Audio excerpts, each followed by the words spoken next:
doing that whole spiel, and I still stand by, a lot of what I said, obviously, but doing that whole spiel on the internet where I was screaming and foaming at the mouth, and I was so angry because, it's something I've worked on forever with those guys, and just obviously we're no longer a part of it, which is tough.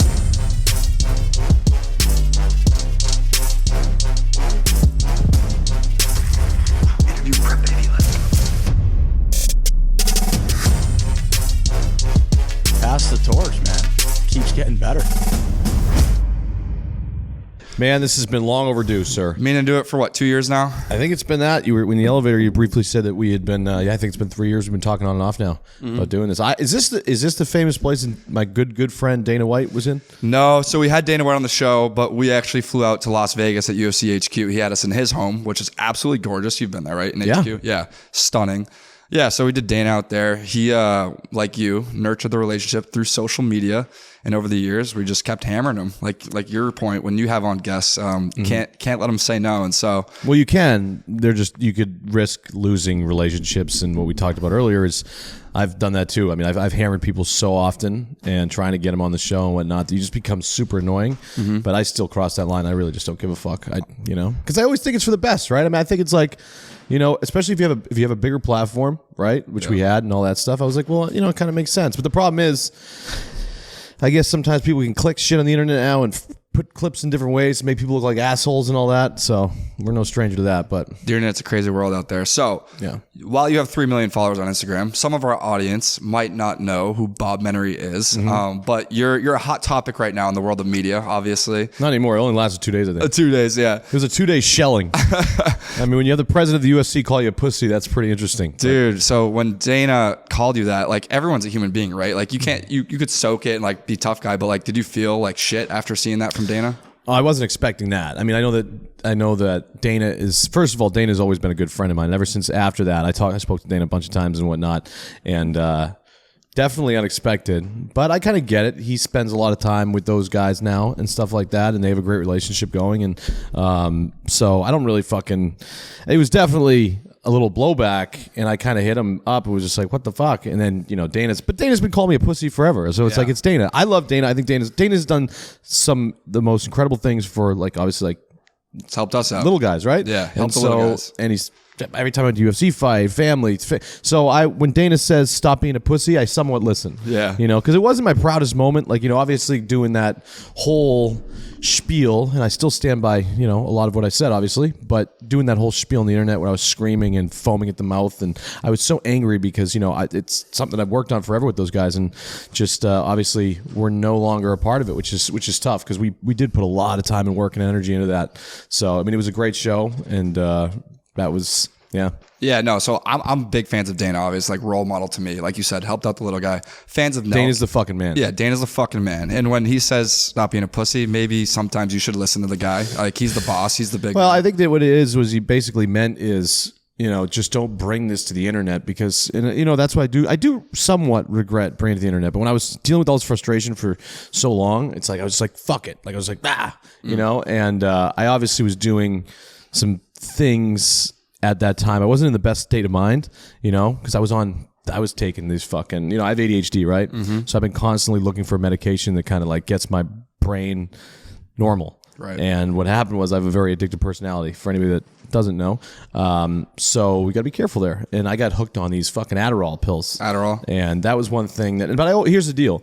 In my defense, I never really I always performed at my job while I was on them, but it became a thing where I was taking them so much. And if I could tell you the amount of times that I was taking them, like in a night, sometimes how many pills I was taking, it was fucking insane. And this has been recent. I mean, I kicked this shit like 3 weeks ago, and I'm never going to go back to it. It was like I had a old fucking addiction to cocaine back in the day, like 8 years ago. And that when I hit that point at that time where I freaked the fuck out on the internet, I was like, all right, it had something, I think, to do with what I was on at that time, too.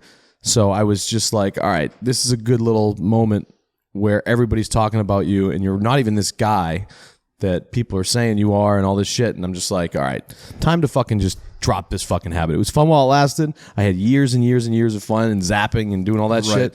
But I mean, I still drink like a fucking wild man. But at the end of the day, I had to slow down on that shit because it got out of hand. So I've been good with that and never gonna fucking touch that shit again. That's good to hear, man. And one thing that I can appreciate, I think everyone can appreciate about Bob Menery, is that you're always going to be yourself. You're going to be authentic. You're going to say what you want to say and comes to your mind.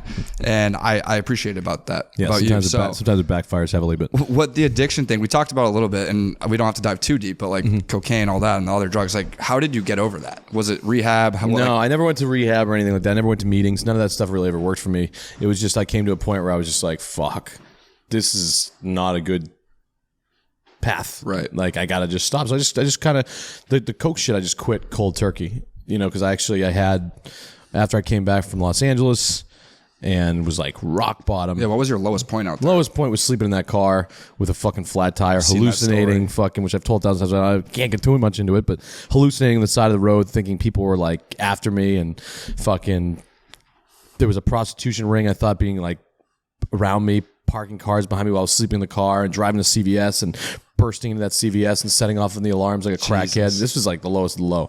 And then going home after that was when I kind of just like kicked it. You said this was like 8 years ago? Dude, I have no recollection. I have one of the worst memories in the world, so I'm assuming, probably 22, 23 years old, I guess. Gotcha. I don't even know. I really don't. Gotcha. But you're doing all right now?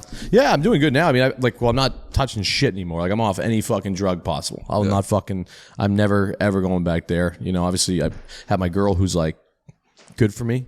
Pain in the ass sometimes, but good. So like we lose her, then we're fucking immediate relapse, you know? So we got how has she been through all the drama and all that? She stayed pretty close to you. She your rock? Well, she knows. She was there throughout the whole process of everything. So she knows what the fuck I put into everything. And so she's got my back. She's not as vocal about it as I am, which, you know, but yeah, she's cool. She's always... I mean, she is at a point where like, you got to drop it now. Just drop it. I'm like, but I fucking can't. I can't fucking drop it. You know? I'm so fucking angry, but now I'm getting better at letting it go. It's tough, man. So what actually happened with Nelk in terms of like, why did they want you off the podcast, the Full Send podcast? I'm not going to go into it too much because I'm handling it a different way. But I think that it just came a time where I put in a lot of effort into that show, dude. I put in a lot of fucking work into that show, and you look at it now, it's like, well, where am I in this whole mix? I'm eliminated, and the show goes on. And being there from the beginning with Kyle and them was, I didn't think I'd ever see it going this way, where I'd just be completely just ghosted and eliminated, you know? So, I don't know. You never know what could happen. I don't ever really see myself getting back on there based on just everything that's happened, but it's just... Yeah, it's a bummer all around because I think we had a really, really good, funny thing going. Unbelievable show. I think it was good. And I think, to be honest with you, the show's changed in a sense with those three. I think Bradley's a good addition. I love Brad. Brad's fucking great. Steiny's a little fucking rat, but I love him. He's hilarious. He's a rat. You groomed that kid. Yeah, Steiny's a wise. I mean, he just jumped on his opportunity. I don't blame him. Like, you know, everybody's always giving Steiny shit like, oh, Steiny, you fucking knocked Bob out of a job and all that stuff. It's like, no, Steiny just fucking had an opportunity. He earned his keep. He worked for me for a while in the beginning, and now he's got a seat, you know. So I mean, he gets fucking roasted now. On those he things. does. I feel bad. I'm like, fuck. I know what it's like, Steiny. I tell him every day, but you know, so that's funny. Yeah, I mean, it is what it is. It's just kind of. I don't think that we'll ever get back doing shows again together. I mean, you never know. But at the end of the day, it's just I'm gonna let smarter people handle all this shit and just try and see and figure out all this animosity between all of us. So is the relationship with Kyle like you can't repair that, or maybe you won't be on the podcast? But you could be friends. Me maybe? and Kyle have talked briefly, you know, because I think that it's business. I think that on their end, they're cutthroat business, and I'm kind of the opposite, just more la la la la, like fucking you're a good guy, I'm a good guy. Hey, let's fucking dance, you know. Yeah. And so that's one thing is like next time I think I'll be more buttoned up when it comes to the beginning contract stuff and all that. So that I fault myself there, but you know, at the end of the day, I always hopefully, you know, anytime I get into business with anybody or do anything, you know, it's you know, I just your word is what I look for the most, I think, but I guess that's just not how the world works. So I'm learning as I go. Handshake deals aren't really a thing anymore. Handshake deals are not a thing anymore. So what's the one biggest lesson you learned throughout the whole Full Send Nelk collapse? I mean, just have the smartest people in the world review everything from top to bottom, and just realize somebody can be a good guy, but there's other players involved, you know, that aren't as close of a friendship. with you having somebody. And so just have everybody from top to bottom. Make sure you have the best people in the world look over everything, you know, because you can, you'll see it's a perfect example. Yep. Not the first beef, and I don't want to bring up more bad times, but I think you have a better relationship with him now. Is this similar to what happened with Dave Portnoy and Barstool back in the day? No, Dave was not. No, because I didn't do anything for Barstool. Dave's beef was just me going in. Man, what happened with Dave? Dude, I'm telling you, I have the worst memory. The Heat game, you were chirping. The Heat game, but that's the thing too. Like we spoke to Dave on the podcast, right? About this? And so great episode. I think that was a good episode. Yeah. No, Dave, I was just busting his balls early. I was probably wrong. Dave really, I don't think did as much at all. This situation is totally fucking different. Right. A lot more public. Are we going to keep going down the line here with Buffalo Wild Wings next? And then what are we going to do? Keep going? Yeah. We're going to hammer Bob Menery. Is this an intervention? Is this what it is? That's exactly what it is. So, yeah, no, Portnoy, I think I just was like busting. I think I was just talking about Portnoy in the background. I was like, oh, yeah, he's a pussy or something like that. And then I guess it got back to him. You know, Dave, he makes things a little bit bigger than they are. And so then it got into somehow a boxing fight. And then I was like chirping him. I was smaller at the time, so it was easier for me to be able to like take shots. And like, I actually survived that onslaught, I think, a little bit. That was a heavy one. Yeah. You know, but Dave, I like Dave now. I get along with him now somewhat. I text him once in a while. He texts me back, so that means it's a good sign. And you know, if Barstool's listening, I mean, I'm unemployed, I guess, again. So does history repeat itself here? There you go, man. Yeah, always be selling. He's Dave's all actually, believe it or not, it's kind of like what I try to admire to be is just straight up, just brutally honest and not giving a fuck about anything. He's the king of that. He is the fucking king of that. I mean, you're not going to beat Portnoy in a room ever, really. There's not a lot of people who can take him down. And that's what Barstool is built off of today. And then hiring Erica Nardini was fucking smart as shit too, and genius hire. And so she was. They have a good little thing going over there, so they're doing really well. You mentioned boxing there. One thing I remembered I wanted to bring up is I think one way to settle the beef with you and Kyle is a celebrity boxing match. I would brought do it to you all by day. TorchPro. I would do it all day, man. I don't know who it's brought to you by, whatever it is, but it's. I would be down. I'd be down to box, Kyle. Of course, it'd be fun. You know? What do you think? I would take Steiny. Steiny would be an easier fucking match. Steiny would be. I don't know who would win, Hasbulla or Steiny. That's what I'm trying to debate. You think? Well, Steiny's got a little bit more lbs on you, I think. Steiny's packed on some pounds, but I got the reach. I got these long, crazy arms. My cardio is probably shit. I probably got like 30 seconds in me. Yeah. We proved that in the bedroom with my girl. It's a very, very sad subject. But I've seen those stories. Has that improved at all? The sex game? Yes. No, it hasn't. It's tough, man. Oh, you're the man. Yeah, no, it's been tough. I can't really. You just got to learn better ways to hit it. Yeah. Hey, you'll get there. Yeah. But yeah, I mean, Kyle has those 4 a.m. workout videos, so I don't know. It'd be a good match. Well, Dana's got a new slap league now, dude. I know. He's got a slap league now. So, but I don't think I would do that either. That just looks painful. You need to get into the ring. No headgear. No headgear. No. Maybe UFC gloves.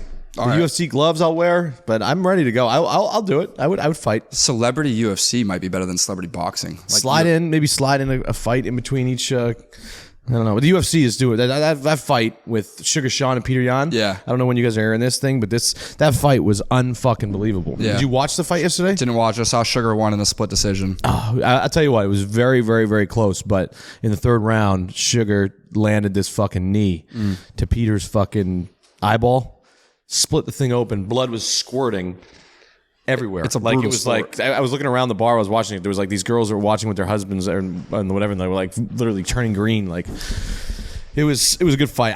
Peter might have had it. I don't know. It was very close. There's a UFC fight apparently coming to Boston in December. So if you I'll be in the last row. I was gonna say if you and Dana are on good terms, maybe we'll have to go octagon side. I don't know. We'll see. I'll work on that. No, all right. Well, I want to rein it back a little bit and start again from the very beginning of your journey and talk about that again for people that might not know the full story of Bob Menery. Yeah. So how would you describe yourself? Like your title, all that, what you do for a living?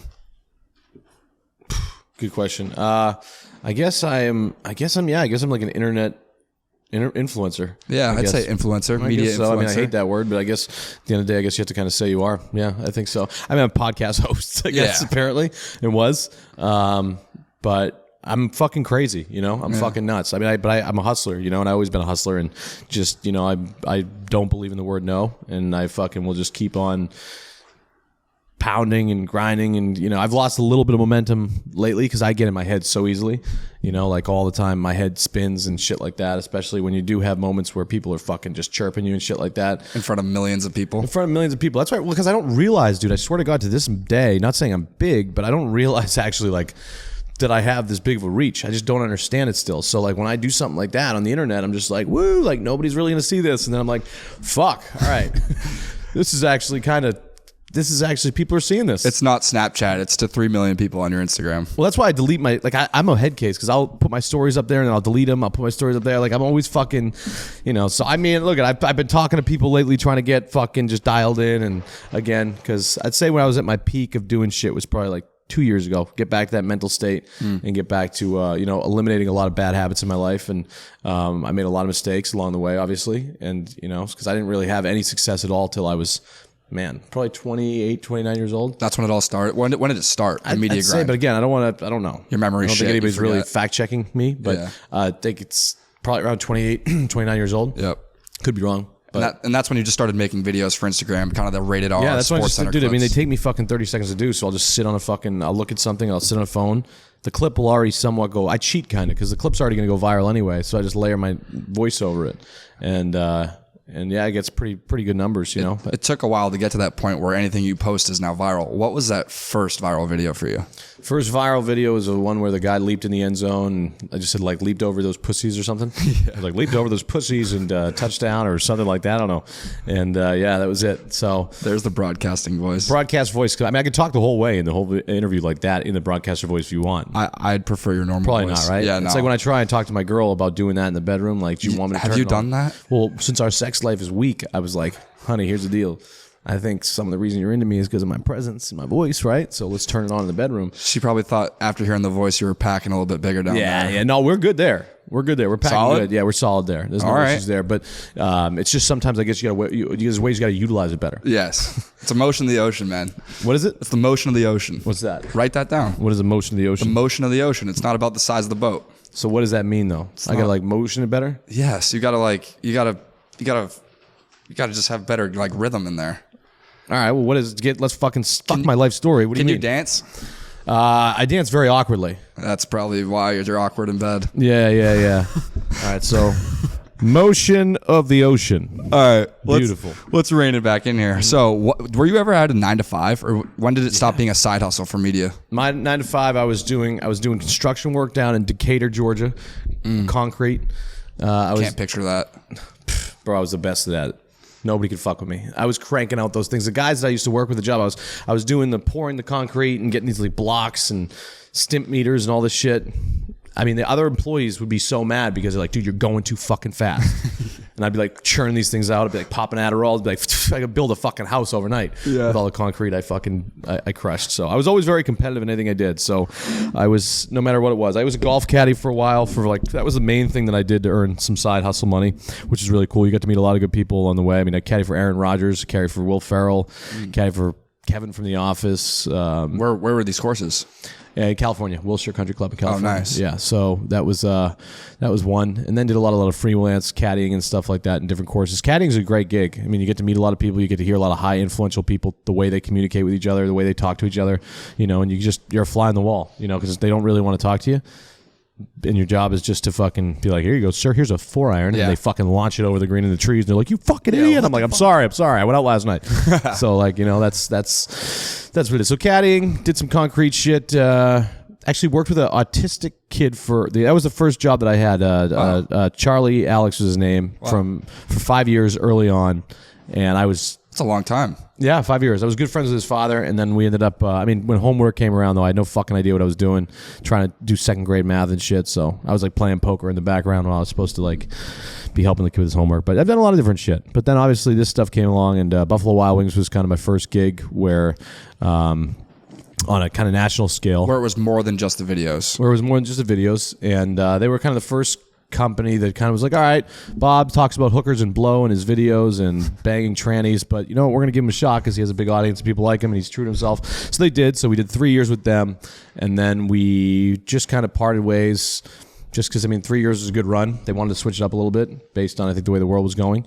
And so, that was it. That was that. Gotcha. And so today's current day, what are your revenue streams? Is it all brand deals and things like that? Yeah, I have some behind the scenes stuff that I've invested in, a bunch of stuff like that. But the podcast is one of the big ones that we had. And right now I'm constantly looking. I wouldn't say that I'm in the best spot possible right now. I'm basically just kind of creating everything. I went so fast, and then what happened with me was what I got to get better at, and which I think that with all the Adderall shit too, it spread my brain into so many different things. Instead of hyper focusing on one or two, I would try to do like 15 different fucking things. And it's just what I am. It's ADHD in me, and it's about my new goals are just like, all right, start something and actually try and fucking finish it. Give it 100%, and just give it 110% to one or two things instead of fucking 15, 20 things. Can't spread yourself too thin. You can't spread yourself too thin. But I have a lot of the cool things about now where I'm at, and if I'm, because I'm always brutally honest with that fucking little social gun, I call it, when I just fire out there. Instagram stories. Yeah, Instagram stories, which is like the funnest thing in the world. I love these things. I'm like a fucking 10-year-old. Just it's a fucking movie every morning. I wake up, I see what you did last night. Yeah, it's fun. So I'm always pretty brutally honest. And then the good thing is, when you're just put yourself out there and you're true to what you actually are saying and doing and put it out there, there's some pretty cool people that reach out to you. And I've had some really cool people on the way kind of reach out and be like, you good? And I'm like, no, not really, but yeah, this is why. And then we have good communication and good talks, and that's just the goal. I mean, life is an ongoing struggle. Nobody's perfect, and nobody fucking, we're just constantly trying to figure it out, And I'm at the point where I don't even fucking really want to do this shit anymore. Like I don't really care about. That's why I kind of moved to Boston, and I sat with the president of the United States with these guys. We've done this, we've done that. I've played golf with Steph Curry, Mickelson, fucking went here, Super Bowls, like everything. I've done everything in the fucking world in 5 years, like crazy. You just made a movie in the Caribbean, something like. Where was I just shot. Yeah, I'm gonna win Best Supporting Actor. You think? Probably. What's the movie? It's Roadhouse. So me and Jake Gyllenhaal, big name. What was your role? The tree. No, I'm just kidding. No, I was short tree. I was the tree that just didn't move and didn't speak. I played part of Conor McGregor's gang. No way. So yeah, it's McGregor. They're actually wrapping the movie up now. It's actually pretty good, I think. Hopefully, they redid the Patrick Swayze movie. So I was actually got that job from UFC. Joel Silver, the producer, was at the fight, and a lot of people come up to us and say hello on a daily basis, right? And some people like have opportunities or whatever. But I was walking down. It was like a fucking movie, obviously, because anytime you go to UFC with Dana, it's a fucking movie because he lets you come out of the tunnel where all the fighters come out and all that. And you're right and sitting. I'm sitting next to like Jared Leto, Halle Berry. I'm fucking sitting like, what the fuck is my life? Yeah. So long story short, Joel just pokes his head around and he's like, "Hey, Bob, I like you. I want to put you in a movie." And I was like, yeah, hey. And he was in an important section. So I'm like, yeah, sure. Let's talk more. And he's like, yeah, I'm doing this movie with Jake Gyllenhaal and all that. I want to put you in a movie. And then nothing came of it. And then a year later, I get a call from him. And he's like, hey, Bob, let's get you in this movie. And I was like, all right. And then he's like, send a tape in of this thing.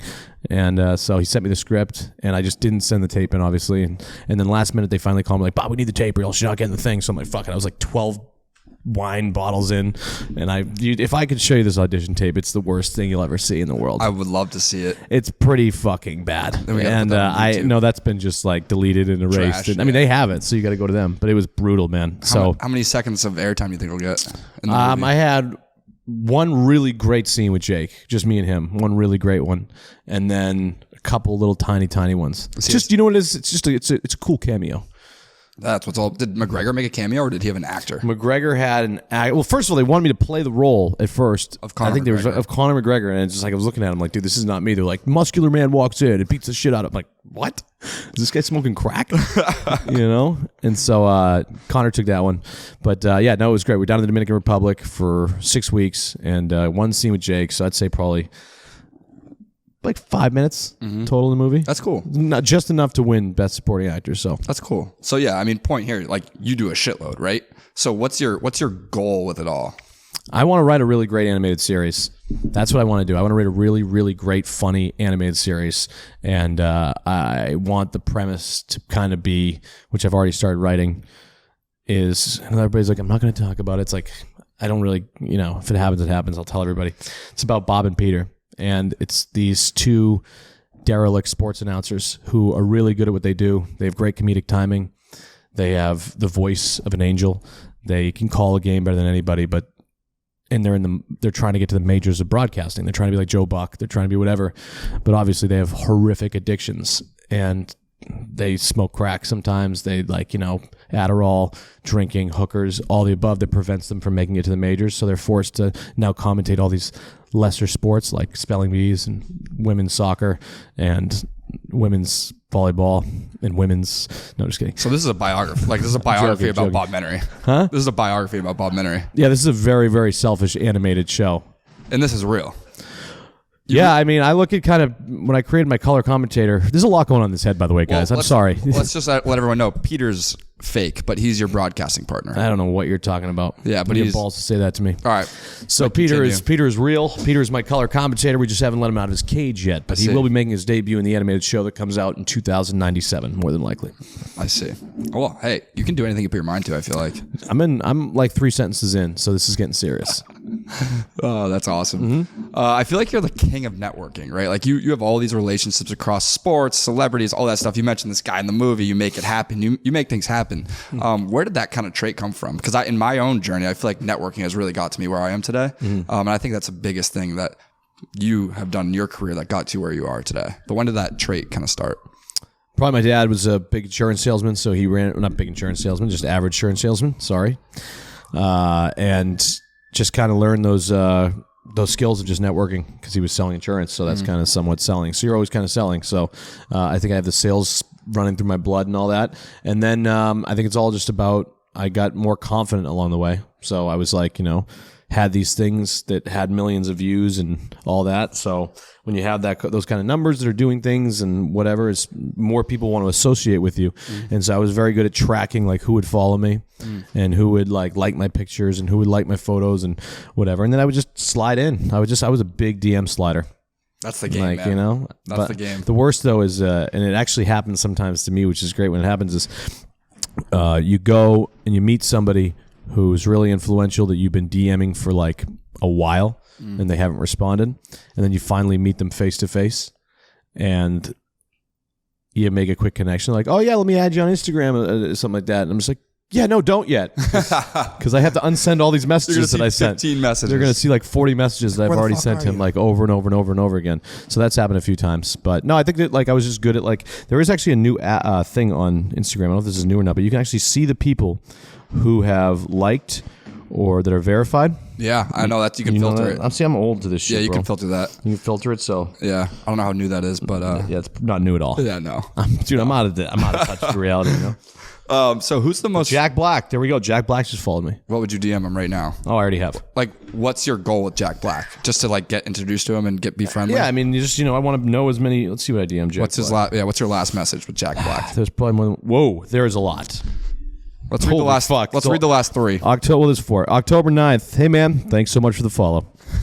No response. That's what I send to people. Those like the athletes of famous follow us. Yeah. I say, thanks for the love, man. Okay, but do you do this? Let's hear it. October 11th.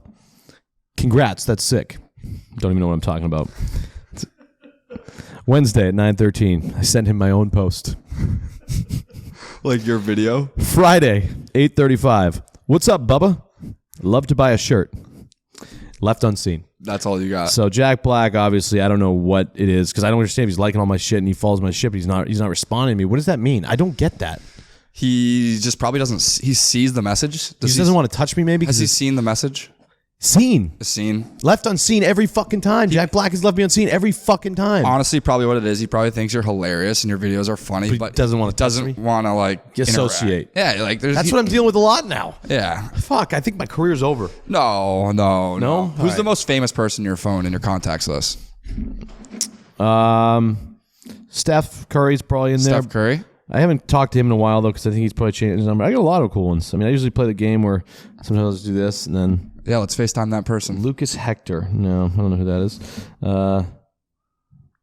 Hot Girl Chicago. Summer's not going to like that one. That was a while ago. I can look when I add that contact, so don't look at that. Next one is, maybe I don't have a lot of famous people in here. Oh, Michael Jordan. Jordan? No, I made that up. I try to look cool. So you're close with a lot of athletes. Who are some of your like actual good friends in the athlete world? Saquon's a good buddy of mine. Lived with him for a while. Lived with Saquon for a year, which is cool. Dalvin Cook. Dalvin's a good buddy of mine. A lot of them. A lot of the golfers I used to be close with. Justin Thomas is always very cool with me. He's a big blitzer. He reads our sports newsletter. Yeah. Justin, he's a great dude. I mean, pretty much a lot of guys. I don't know, just a lot of them. Mm-hmm. Patrick Mahomes did a lot for me. I mean, I remember I did a little extra favor for. I took on this is called pure Adderall move. Crazy. I was one day we were doing our arena football league thing that we started. The fan controlled thing, which is doing all right. So we'll see they're expanding over to hoops and whatnot now. But I saw we were just trying to acquire players for it, and I saw Josh Gordon got released by the Seahawks. And so I just picked up the phone and called Josh. I was zapped out of my mind. And I was like, hey, Josh, you want to come play arena football? I know it's not where you want to be, but at the end of the day, I promise you this. I'll get you back in the NFL. I don't know how I'm going to do it, but I'll figure out a way to do it. And so Josh came back. It was like, yeah, I'll do it. And so played for our arena football team. And then long story short, I went nuclear on every which way to get him back in the NFL and work with him and get him back. And actually Patrick Mahomes was a good help to get him on the Chiefs and all that. And then he's there right now, right? No, he did all right with the Chiefs. And then he went to the Titans this year. And I think he just got released, so we'll see. I don't know really what's in the future of him, but Josh is a great guy. He's obviously got fucked back in the day from all the marijuana. I was going to say, talk about a guy who had some lows, Josh Gordon. Yeah, I mean, he had some lows, so it is what it is. But Josh is a stand-up dude. I love Josh, so he's a good dude. Yeah, so we've talked a lot about your struggles and things today, but you're a very successful guy, right? There's a reason you are who you are today and what you've done. And we talked about people along the way that you've been introduced to, but who are some of your biggest role models on the way up? Like, who really helped you get to where you are today?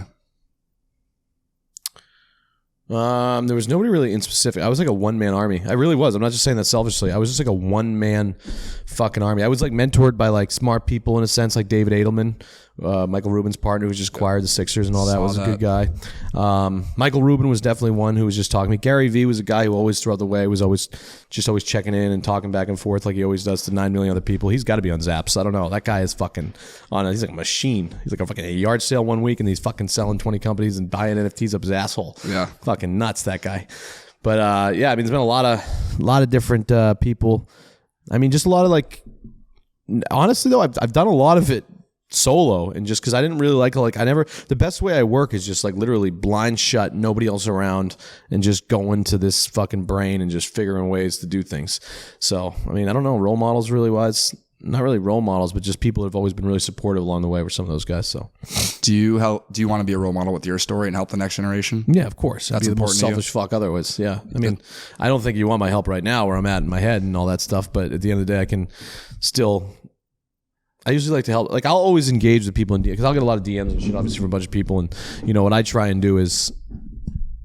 I'll be really deep into like the relationship stuff though. Like people will hit me about relationship issues. Girls? No, not girls. No girls hit me up. Just like general relationships. Yeah, like some guy will be like, my girl just cheated on me. And then I'll be like, all right, I got this DM. I'm going to handle this one. And I'll just be like, I've been there. I know what you're feeling right now. And then I'll just walk them through what I would do and say do the opposite. Dude, I think that helps. I think that's important. Oh, yeah. They're like, dude, we feel great. Thank you so much. I'm like, don't worry about it. It's my job. You know? I love that, man. Yeah. And so one final question, then I want to dive into some rapid fire and then finish with a larger question. But yeah, what do you love about your career? Like, what are you most proud about for what you've done?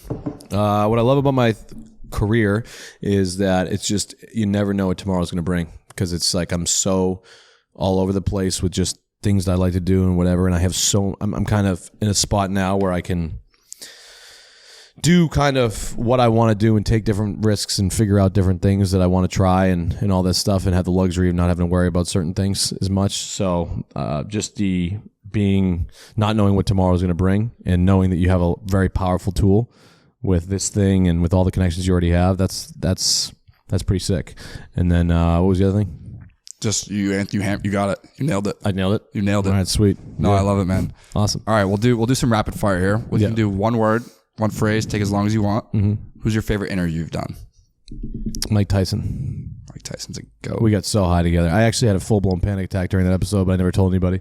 I think you did tell everybody. I did? Yeah. Oh, all right. Well, I told everybody. I had a full-blown panic attack. That I was on like, the full send, right? I was like, yeah, I was on full send and we were just doing like, we smoked and he kept making me smoke all this shit. And then he was like, you know, I always like to kind of like not just sit there and like be like, you created a company. Tell me about that company. Oh, that's nice. Cool. How many states you guys in? Oh, it's amazing. Good for you. Next question. Oh, we want to suck your dick. That's amazing. Like, no, I didn't want to do that. I was more like, just like, all right, I got to fucking bust this motherfucker's balls somehow. And so Tyson's like so deep, so like really smart fucking dude, really is, and just has so much good advice on life. And he started talking about how he wasn't going to kill bugs. And I was at the highest point of the interview. And he was just basically like, yeah, I don't kill bugs no more. And I was like, so if there's an ant on the floor right now, are you going to kill him? And he's like, well, no, I'm not going to kill him. I'm going to say, blah, blah, blah. And I'm like, oh, all right. But what if there's a major ant problem? you know, and I just kept poking him. And then I saw him kind of turning on me, and I looked in his eyes, and he's just grilling me the whole time now. And I'm like so high, and I'm just like freaking out. And then I'm like, oh, in my head, Mike Tyson's not going to do anything to me because it's Mike Tyson. But then you look like 4 weeks later or whatever, he's beating the shit out of some guy on an airplane. I'm like, I got away lucky. I was lucky I got out of that one, you know. But Mike was the coolest. We had a lot of other ones, but rapid fire, I'll say Mike Tyson. No, I like when we go off on different tangents because I now have another question on the follow up for your podcast, like Full Send and everything else you've done. Like, how much prep goes into your interviews? You just like sit down, turn on the mic. Zero prep. Yeah, I mean, obviously you could do. We could have been better, and that's some of the grief or some of the shit I took was, you know, kind of be more prepared. But I kind of like just sometimes walking in a room and nobody knows what the fuck. I looked at every interview that I do as like the audience and myself knows nothing, so let's figure out more.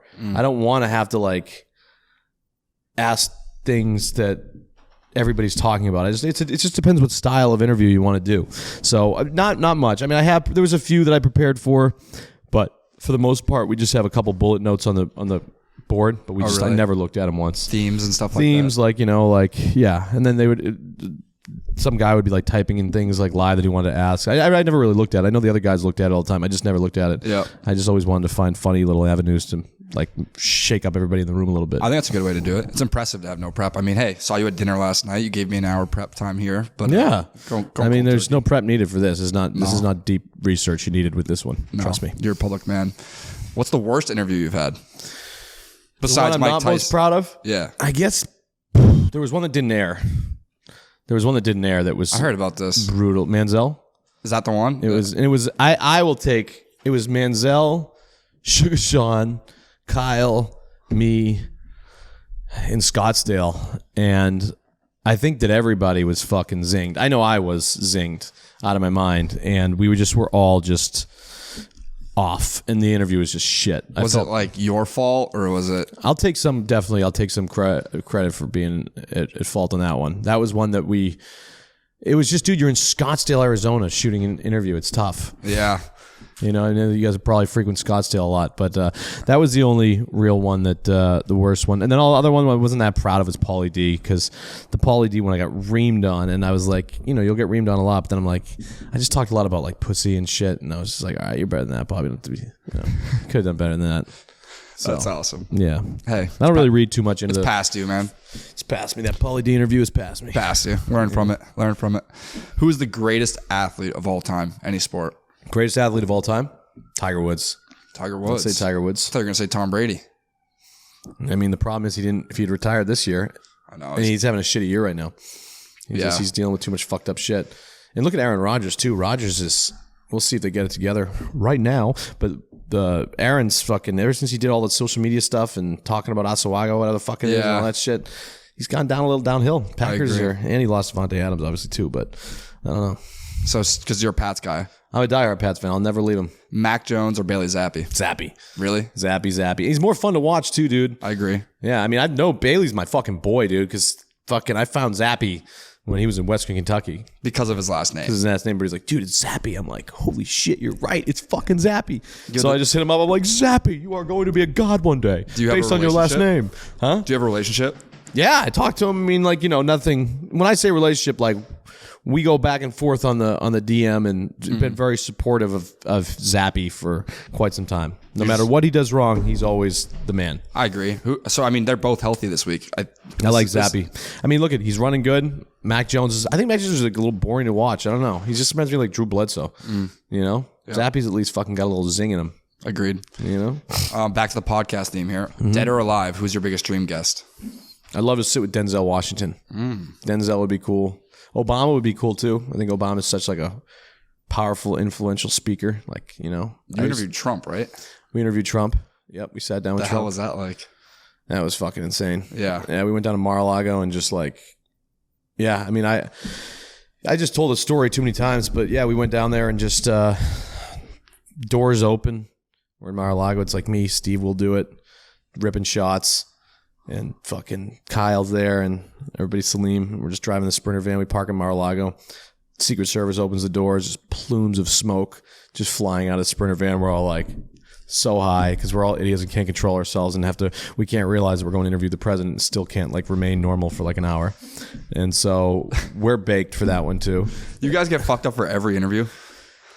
I definitely did. I think if I did it nowadays, truthfully, I wouldn't get fucked up for every interview because like the main thing for me was the Adderall shit that I totally am against now. I really believe that it's a horrible drug because it fucked my shit up for a lot of reasons. But I would take those things and just go to the moon and back and just like, all the leaves are brown. And just be like, hi, Mr. President. Like, and just fucking be zinged on every fucking interview. So we were fucked up for every interview pretty much. Kyle wasn't as much. Kyle was more like good. Yeah. Kyle actually was never fucked up, I don't think. Steve had a few happy dads. Steve didn't talk once in Trump. Do you notice that? No. Did you see the Trump interview? I watched it. Yeah, it was a long time ago. He didn't say, it was a long time ago. He didn't say one word throughout the whole entire thing. He just sat there like this, like. And I'm like, so do you think, I'm like, hi, I'm like, Mr. President, do you think they should have a no-fly zone in Ukraine, Russia? I'm like, Bob, what am I talking about right now? I'm like sitting there with the President of the United States. I'm just like, what? No, I'm fucking retarded, dude. I can't, this is not me. So I was just like praying that interview get over. We had him for 30 minutes. We got him for an hour, 5. He stayed because we were just teeing him up, like spoon feeding him whatever he wanted. That's crazy, dude. That's crazy. Pretty cool. That was a pretty cool moment. I mean, at least that's one that, like, you know, after hitting rock bottom recently, and when I'm lonely at the bar having a beer, and a guy pulls up a seat next to me or a girl, like, so what do you do? I'm like, you know, one day, I mean, back in the day, I sat down with the president.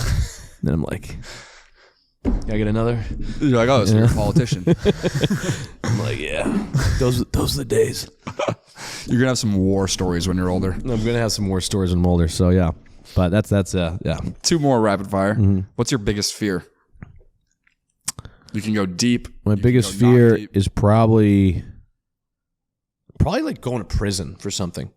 For something you're not, it's something you didn't do. Like, that would be fucking scary as shit. I just got done talking. I got DM'd by this guy who actually I'd love to have in the podcast. And these are like, even the interviews like you guys should be fucking targeting too. Is this guy was on death row for 36 years. His name is Nick Yaris, I think it is. We gotta get him on. And he fucking was accused of rape and killing somebody. And just got out after 36 years. When they let him out finally after like DNA testing or something like that, he didn't get a penny from, because I guess it was in Pennsylvania or something, and they don't give you anything if you're wrongfully accused. So after 36 years in the hole, getting the shit beat out of him by the guards, just fucking imagine sitting there in a cell and being like, I didn't do anything and I'm just stuck here. That's what he dealt with. And I was just like, holy fucking shit. And so he got out, and now, I mean, I'm definitely trying to get him on the interview, but probably to go to prison for something you didn't do. Yeah. If you go to prison for something you did, you deserve it, but like something you didn't do, that would be fucked. And it probably happens a lot. Does. And like wrongfully accused and you get the death penalty. Imagine that. Yeah, dude. That's fucking happened. Yeah, that would be fucked up. That would just be like, yeah, just next life, hopefully come back. Yeah. As something different, like a cat or something. Yeah. All right, last rapid fire. One word that best describes you and you cannot use zappy or zap. Mm-hmm. That's where I was going with it. Yeah. Disheveled. Disheveled. Give yourself some credit, Bob. Erratic. Okay, it's better.